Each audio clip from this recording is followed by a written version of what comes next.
What's up, everybody? Circus here, coming at you with a top 10 list. I know you guys love these things. We've done XZs, we've done synchros, and now by popular request, we're doing fusions. Now, when we were doing this, we're like, should we do current or best of all time? And we realized there's only like 12 fusions in the game, so we're going with all time. Obviously, fusion got rocked really hard. There's at any point there's only like one fusion deck in a meta, even like rogue decks, you know. Right. I think this meta, if we took everything into account, there's like 2 fusion decks total. So we're obviously going to do all time. Now, of course, if you're a hero fan, every hero fusion monster would be on this list. I understand that. But there are other fusions to go into here. So let's take a look at number 10. Number 10.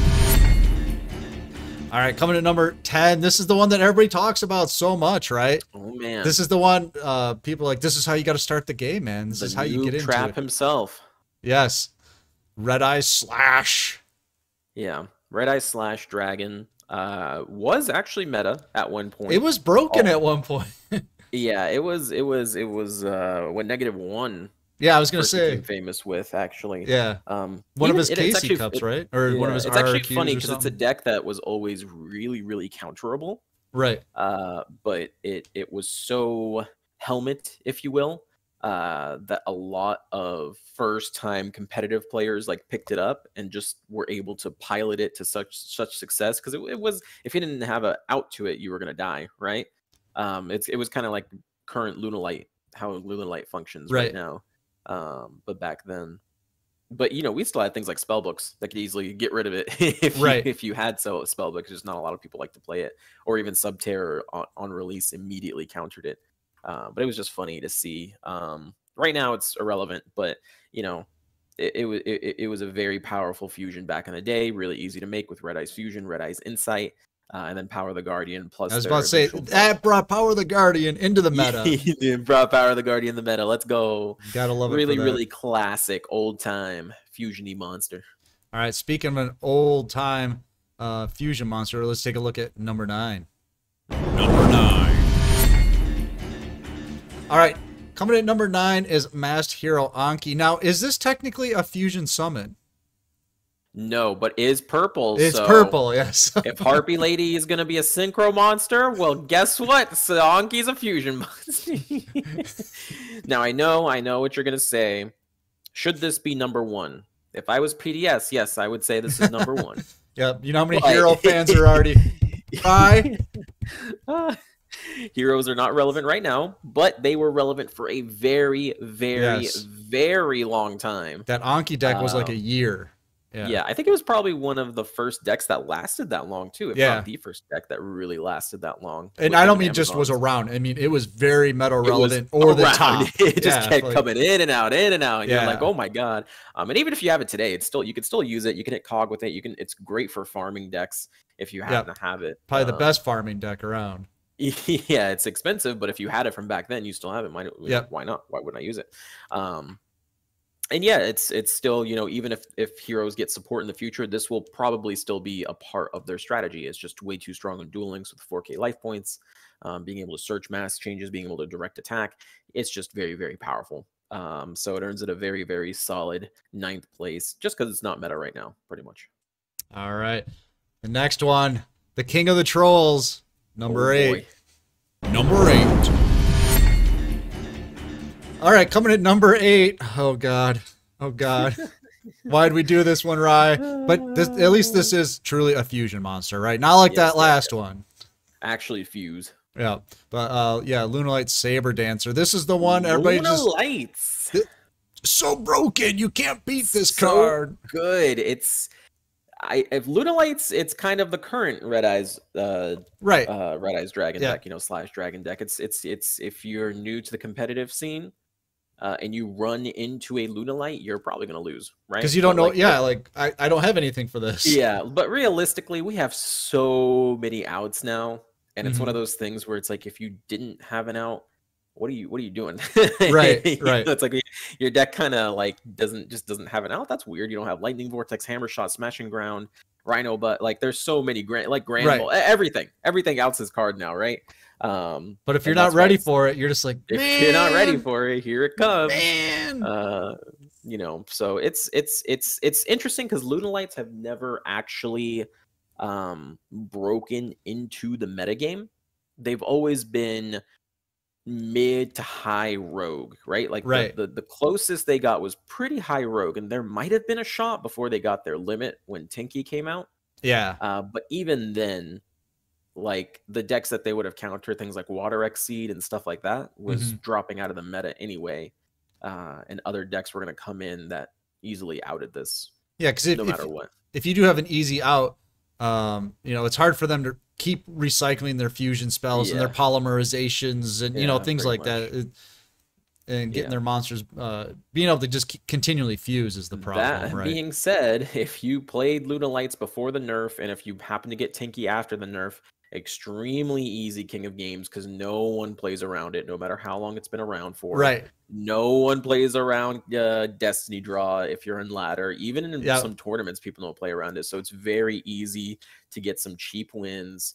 The problem is the moment you run into like an intermediate level duelist, right? So maybe in Legend, probably not. It's a mishmash with ranked, but in tournament play, you know, that's why you don't see a whole lot of Lunalights topping.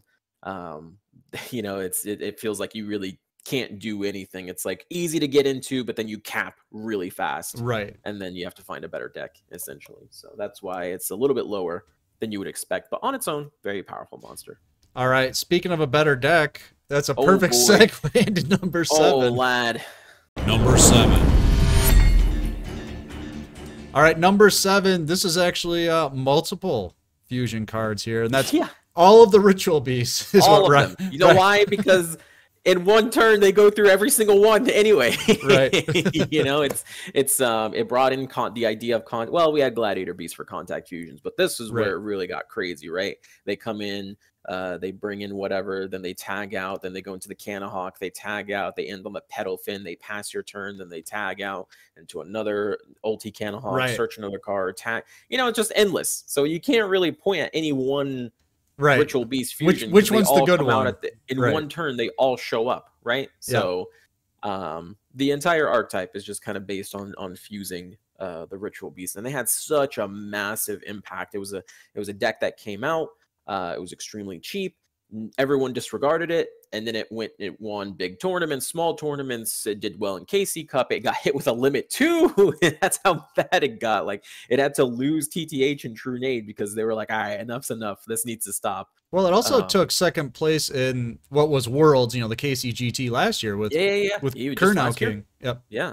And you know, it's a deck that keeps surviving the test of time, even in metas where it should not be alive. It just shows up, even with limits, will just show up and be relevant. I will say since then, since the Shadow Game version of it, it's pretty much not shown up at all. The current build that we see a lot being played now is more like heavy on the trap side, which doesn't, you know, you might as well just play Shiranui if you're going to do that, right? It still tops tournaments. You still see tournament tops. It's not like a Lunalight or a Hero or a Red Eyes where you don't see those decks top anymore. You still see it from time to time, end up in top 32 and maybe even do a deep dive, but it's still kind of on the rarer side. It's definitely more on the dead side, this deck, but you know, it lasted a long time as the deck that would not die and just endlessly stall you. And, you know, and for that, I kind of have to give it up to all the fusions. All right, talking about a deck that just would not die. Wait till you see our number 6. Oh, Lord. Number 6. All right, probably voted the most degenerate deck in Duel Links. I don't know. I probably just upset a lot of people there, but Cyber Dragons. Cyber Rampage Dragon, popping the back row for the OTK, popping his own back row for the searching, fusion gate shenanigans to feed more fusion gates. Yep. Oh my god, this one card elevated the entire Cyber Dragon archetype, and it's still, with all the nerfs it's received, it's one of the most nerfed decks if you include skill nerfs into it. One of the most nerfed decks. And it just won KC Cup. Yeah, people aren't going to let it go because it's so overpowered, right? Maybe not overpowered, but so good. The skill is literally you know, oh, I have no cards left. All of a sudden I have 3 cards because I've lost so many life but when you points, can go into this, why wouldn't you keep doing it, right? Yeah, it's crazy. The only reason that this is not higher is because of how nerfed the deck has been. It right? would just be completely oppressive, yeah. Yeah, like it's one of those deck, and it's crazy because the deck came out with Dark Magician, Dark Magical Circle. Well, you know, became more complete with Dark Magical Circle, included in the game. So it was around when Dark Lords and Invoked and all those decks were extremely powerful, and has pretty much been nerfed as those decks have been nerfed as well. And it's kind of been like, the only I'm still one here, like, baby. I'm still alive, bitch. You can't take me down. And you know, it's crazy too, because I don't know if people remember, but when Shiranui got that massive hit, we were like, Cyber Dragon's going to be the best deck. There you go. Before Desperado showed up, we were like, okay. Right. Cyber Dragon, and then Desperado was like, well, I'm a machine, but not that machine. Here I am. Does this count? But it's insane that this deck is still relevant with all the nerfs it's gotten. And this card has a big piece of it. Yes, Cyber Twin's good, Cyber End is good, all that, but Rampage Dragon is just really, really good in dueling specifically. All right, since this is an old deck, I thought number 5 could be a new deck. Yeah. Number 5.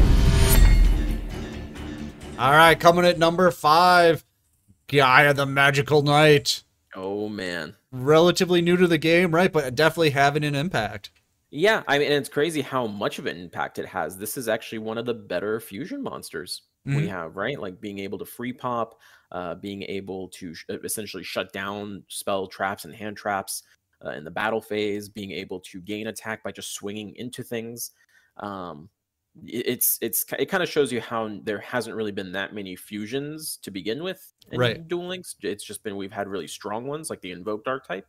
But it is very powerful, and it pretty much brought the entire archetype, you know, to what it is now. Without the Magical Knight specifically, the archetype just would not be what it is, right? Free pop, reset your attack points, especially with Book of Moon. Very, very, very strong to pretty much kill all hand trap decks. And it's the new hotness, but I kind of wonder how this would have been able to compete back in the day with stronger decks. Yeah, right? It'd be tough, right? Because Cytis was around, right? So what can you do? All right, let's take a look at number 4. Number 4. All right, coming at number 4, Blue Eyes. Blue Eyes Twin Burst Dragon. Yep. Now, Blue Eyes is not in the current metagame. No. But Blue Eyes is everywhere in ranked. It doesn't matter. People play it anyway. It never goes away, yeah. Yeah, we got the card, the actual physical card in the structure, but no one plays it because they all play Ultimate Dragons, and you get it for free. You get it for free. Why would you? Yeah. Yeah, and this one card just made the deck so much better, right? The skill got better. They didn't lose to Lunalights automatically anymore. Didn't have to rely on Heliopolis. Right. It doesn't get destroyed. It outs so many problems. I banish you. I banish you. I banish you. Yeah, and at the height of Blue Eyes' popularity and you know, tier 1 relevance in the metagame, this card was just, when you saw Ultimate Dragons get propped, you're like, here we go. Yeah. Now, did you save your karma cut for it? You know? Yeah, just, oh god, you know, it's like, what am I supposed to do? It's such a hard card to out. You need your karma cut. You need you need something to get rid of it. Yep. And you know, it unbrick their hand, and it's always been brick eyes, and now this skill, this monster even doesn't even have to be the skill. They can just contact fuse it. They don't even need polymerization if they have 2 Blue Eyes on the board. Just straight go into a contact, and there you go. Twin burst. It greatly elevated the deck. You can finally get a monster on the field that could beat over it. Then it's like, oh wait, I can't attack over it. If my monster survives, my monster loses here. What's going on? This is very powerful fusion for Blue Eyes. Powerful fusion, but is it as strong as the one in number 3? Oh boy, the top 3 is woof. Yep. Let's find out. Number 3. Okay, coming at number 3. This one was, is this the salt of Duel Links? Do you know what I mean? Because salt you can put on anything, right? Just about anything, and it makes it better. Yeah, just put a little bit of salt in your food, you know. Just make it Right. a I little think better. that's what Neos Fusion was, right? Oh man, Neos Fusion. At when it was unlimited, it was literally everywhere. Yeah, Like it was every deck. peop Yeah. people got tired. If they entered your stream and they saw Neos Fusion, they left your stream because they were like, I'm done watching Neos decks, right? Yeah. Whenever you made a video, check out my Noble Neos beatdown deck. Right. They'd be like, this is just Neos beatdown with your Noble Knights trying to keep up. I'm leaving Right. the stream, you know? It's yeah. Remember, it was even, what was it? Neo Steel Swarm? Wasn't that like Neos the big that? Steel Swarm, Yeah. Neos Cancer, Neos Invoked, Neos. And literally everything could be played with Neos Fusion. Neos Did you know you Lunalight. can send White Stone of Ancients with Neos Fusion? You can't activate it in the end phase, but you can do it. Right. You can do it. So Well, yeah, this was I the deck mean, that got Fox limited, remember? it Crimson got Fox. limited. It Yep. got Keeper limited. It got Give and Take limited. Basically, the foolish burial effect of Neos Fusion, sending a card from your deck to the graveyard, was just deemed way too powerful for Duel Links. I totally understand because it is. It just kind of sucks because like there's a lot of rogue decks that simply do not work, and you slap Neos in there, and with the power of being able to send cards to the graveyard, not even the Neos itself, just being able to send those cards to the graveyard, Yeah. it actually made the deck work, you know? And then Right. the Neos was just like a bodyguard until your archetype got going. Right. So, Yeah, because he's got the protection from the Yeah. from the spell, right? So I mean, yeah, you just and he throw was that just out. very You just throw it in sticky. defense if you wanted to. Just like, come Yeah. at me. What are you gonna do? I can take an attack. Especially So- with old beatdown, you know, he really became a problem. He just was Right. huge all the time. Yeah. So on one hand, for the health of the game, they probably have to limit it, but on the other hand, it's like, oh man, my rogue decks, you know, my Neos rogue decks. Yeah. All right, now we're getting into the real cancer here. Oh boy. Here we go. All right, number 2. Number 2. All right, now when you originally came up with the list, I saw what you had for 1 and 2, and I honestly could make an argument either way I think a lot of people would. because this Cytis, Cocytus, I mean, there's so many different ways to say it. Cocytus, people argue about it all the time. Yeah. This deck or this card just straight cancer in the game. Do you remember when it was at 3? And I remember seeing tournaments where someone has like 3 of them on the They board. just And keep it's like, summoning them over and over, and you it's can't like, do anything about it. yeah. Cytis is definitely a problem, and that's why it's forbidden, right? Yes. But to be fair, there is one more card that is worse than it that should be the card that ends up getting banned, but it's a UR card, and thus Right. it cannot be banned. Right. Cytis on its own would not be an issue. Invoked would just be a stall deck, especially when it was limited to 1, right? Instead Right. of being, for totally forbidden, it was just limit 1. You just dealt with it, and then that's the end of the story. On its own, ignoring that there were other aspects to Invoke that were worse. Cytis, whenever a new archetype came out, you had to think, does this archetype out Cytis? If the answer is no, then I'm not going to play it because there's Right. just no reason. It was the to do so. gatekeeper. Yeah. It was the gatekeeper, yeah. But Yep. if it did, well, here's a problem. Oh God, this archetype can beat Cytis. What unholy hell did Konami just unleash on us? You know what I mean? It was like a power checker, It's like if you went too Right. far above Cytis, What the hell? your deck's Yeah. doing something crazy that's going to be more annoying for all the other decks, like Exactly. the Samurai Destroyer swing into the Karakuri, flip your Cytis in attack mode and destroy it. That's a very annoying thing for any other deck, just to let alone Invoke to deal with. Right. That being said, outside of like Cytis concentrating current and stuff like that, Cytis on his own wasn't really the punching power behind Invoked. Invoked was still kind of behind Dark Lords with just Cytis. There's another one that comes that just is really, really bad for the health of Duel Links, but it's a UR, and we can't do anything about it. And we'll get into that one real quick here. But I do want to do the honorable mention again that I did at the beginning.